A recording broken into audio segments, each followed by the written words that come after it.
should we do about the Taliban? How should we enforce our values? And then I stood How up. should we enforce our values? Yeah, the Americans. That's crazy. I stand.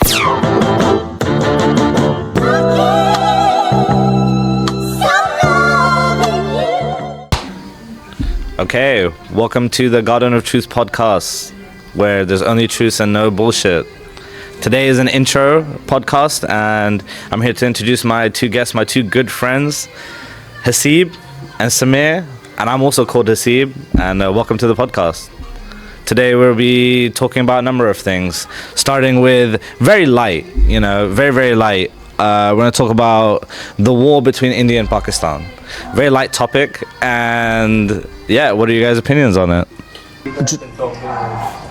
I'll be honest, I don't know much about it, wallah. I don't know much about it, so you probably... the most I can say is Pakistan's in the Quick bus. disclaimer, he is actually from Pakistan, I'm actually Yeah. He is not. I'm not, but you know what, as long as there's no war between the both countries, as long as there's no war, wallah, as long as there's no war. Because, there was no good that comes out of it. Yeah. Like, never. Both nuclear. Yeah. As long as you don't want war, that's the most. But my opinion is like this is politics. Yeah. Whenever they go for elections, they do same thing. Exactly. Yeah, it's happened from Because the politicians lost. don't die on Yeah. Is Modi having an election? Is there an election coming up for Modi? Yeah. There is. Yeah, that's why. Crazy timing, you know what I'm saying? I thought he had a coalition recently. I thought. Yeah, but then his under guy is also probably going to get elected even if he doesn't, so either way it doesn't make any sense. Anyways, but yeah, it's just like I said, like politicians don't die. I mean, I think that they should get in the boxing ring and just throw hands one on one if you're gonna try and like, why are we saying innocent civilians? But bro, I'll be honest, that Kashmir thing is always gonna be a problem, It'll be innit? a problem. And honestly, see, all the Kashmiris I told, they're like, leave us the fuck alone. You know what I mean? Like, why are we in the middle of your beef? You know what I mean? Like, what do we do? And it's just and they all have the same opinion, but Pakistan doesn't want to budge, India doesn't want to budge. That's a fault of both those countries, to be honest. And to be fair, India went in, bombed innocent people in. Civilians? Yeah, was it Jhelum? No, Bawalpur. Bawalpur, Yeah. And on what basis? What was the basis? They said that, there's a terrorist at the mosque. it's an excuse. Yeah. I mean, you can do that anywhere, you can say it's in the middle of fucking London, it doesn't make no Insane, sense. bro. Wallah, I don't know how that's even allowed, but as long as there's no war, honestly, bro, I know there's like ego and like pride aside, and who's got the better military, who's got the better this, like this. Yeah. But bro, There's history there, Yeah. Like, between Palestine and Israel, there's history of Nakba from time ago, do you know what I mean? Same with Pakistan. The reason that we have Pakistan as a country is because we fought against them to get the country for Muslim people, so yeah. Alhamdulillah, there's it's a Muslim state of it, alhamdulillah. Yeah, Alhamdulillah.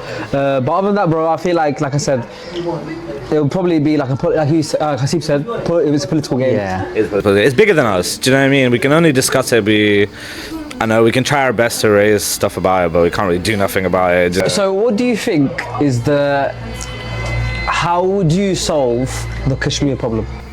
Leave them the fuck alone. Yeah, that's Basically, Kashmir people, they want their own country. Basically, they want separation. independence, They want to be. Yeah. And we should give it to them, because otherwise they're just living in it's the most militarized zone in the world, and it has been for a long time, you know what I mean? Like, it's just the firing happening all the time across, like, even before this attack happened, like years and years and years, firing across people's homes and killing children and women and stuff, like, it just... I've heard some stuff about like the Indian administrated area of Kashmir, and it's like detentions until like 10. I think they have detentions till like 10 or 8 or 9 o'clock, something like this. Or like curfew? Curfews, yeah. And they have to stop. Yeah, and bro, there's like some hideous crimes that the Indian policemen do. So I'm not gonna mention, but like hideous crimes. Disclaimer: we're not, like just pro-Pakistani. Pakistan has had their fair share of fucked up moments. What they did to Bangladesh is unforgivable, in my opinion, to be honest. And the way that they treated women and kids over there is peak. But at the moment, from the sources, like, India did a madness, like, for no reason, So. Anyways, let's move on. Nice light topic out the way to start with. And the next one is about, well, I have written here, it's about Eid al-Azha coming up. Do you know what I mean? And it's on the 6th. Yeah. And, well, I'd like you guys to compare it to... Ask him how he would celebrate it in Pakistan. Yeah. Ask him how he would do it. Well, Eid al-Adha. when you oh sorry, I say Azza in it. Yeah, sorry, that's what. Did I say the wrong one? I was thinking, yo, what's going on? So I was saying, okay, when did you come to the UK? Question. I was born here. Okay, so you've been born and raised here. I came here in 2010, and he came here in 2020. So we have 3 different like generations of people and how when they've come to London. So let me ask you first, how would you celebrate Eid al-Adha back in Pakistan? We go to the market, the Bakar market. We buy the animal myself, and sure. Yeah. Okay. Switching to Urdu. Yeah. Okay. Okay. हम जाते हैं मंडी में जाते हैं वहाँ से जानवर खरीदते हैं जो भी जिसकी कैपेसिटी है जितना खरीद सकते हैं तो वो ला के घर पे रखते हैं उसकी लुक आफ्टर करते हैं लाइक कुछ लोग 1 महीना पहले ले लेते हैं कुछ लोग 6 मंथ्स पहले भी ले लेते हैं हाँ कुछ लोग लास्ट मिनट पे जाके लेते हैं वो डिपेंड करता है वो फिर फ्लक्चुएट करती है मार्केट प्राइस भी हाँ तो बिल्कुल तो कुछ लोग जो पहले ले लेते हैं वो उसकी लुक आफ्टर करते हैं कि ताकि उनसे मोहब्बत बने तो जब कुर्बान करें तो फिर वो सैक्रिफाइस हो हमारी तरफ से let me just switch back to English. So basically he said like what he does is he goes to the market and depending on your family how your income is or whatever, sometimes you buy earlier, some people can afford to buy it on the day depending on prices, but some people like to like take care of the animal for like a month or so before and then they do the qurbani on the day and stuff. And just to reiterate that, I remember one of the most traumatic experiences of my fucking life was when I was young. I was raising the goat, and then one day I just see the thing hanging from the sky, slaughtered. I'm like, what happened? I had no idea what happened. I was crying, tearing up, and yeah. I don't know, is that how you guys celebrate it as well? I usually send money to home and then they do it. Yeah, they do it. Yeah. Okay. I've never actually seen it. I won't lie. I've never actually seen it. Some kind of that as well. Yeah. So that's fine. I don't. I'll be honest. The last Eid that I did, the only Eid that I did when I wasn't in London. Yeah. I was in Medina. Oh, beautiful. Yeah. I was in Medina last year, so I was there for Ramadan. Yeah. And then when I finished Ramadan in Mecca, Medina, then I stayed for Medina for Eid, and then. That was different because that was not what I'm used to. So as in what they do. Thank you, bro. I don't know what they. What was different about that? Bro, so basically, going to Eid prayer and it's like masses of people. That is different to me. Yeah. Then finishing prayer and then, bro, you know what? Yeah, it's surreal when you see the whole city celebrating Eid. Yeah. But I've never seen that. Of course, I've done London all the time. This is actually the question right here. So how does it compare to like Western holidays when you're here? Like we're all Muslim, alhamdulillah, and we all stay in a Western country where this is not the major religion. Like I am used to, because I grew up in Pakistan, I'm used to hearing azan when you wake up, when you're in school, whatever. Azan's going on all the time. People are wearing shalwar kameez, people are going for prayers, taking breaks, go to prayers. Over here, it's none of that. You got to take time out of your own day. Work doesn't stop for you or anything like that to go and do it. Eid, we don't get holidays here. You have to take a day off for Eid over here and stuff like that if it ends up being on a weekday. So, Yeah, exactly. I mean, you've experienced it in Medina, you've experienced it in Pakistan. How do you feel when you're here? मेरे ख्याल से यहाँ पे completely different है because we can't cut the animal at home that's the thing but back home हम काट सकते हैं हम खुद ही काट सकते हैं तो देख सकते हैं part होता है दिन का. even वहाँ पे लोग जब बड़ा जानवर like camel करते हैं सारे इर्द गिर्द के लोग आ जाते हैं देखने के लिए it's like something big It's like going a on proper experience over here. Yeah. It's like you go, you pray, eat namaz, you go home and you nap. Because the nap hits though. The nap hits though. Yeah, the nap hits. Oh my god, that's what I remember, yeah. You wake up with like your face is like got patterns on it. Don't know where you slap you on your jeans or something. It's all bad. Eid, Eid al-Adha is what, in 2 weeks, I think. It's in 2 weeks now. coming in 2 weeks. 6, yeah. To be fair, I don't know about you guys. It's still nice because you're with family here. Yeah. But it would be so much better if like every time it was in a Muslim country, it would be nicer. And this is the thing, like comparing it to Western holidays, you go out on Christmas here, bro, lights in every fucking where.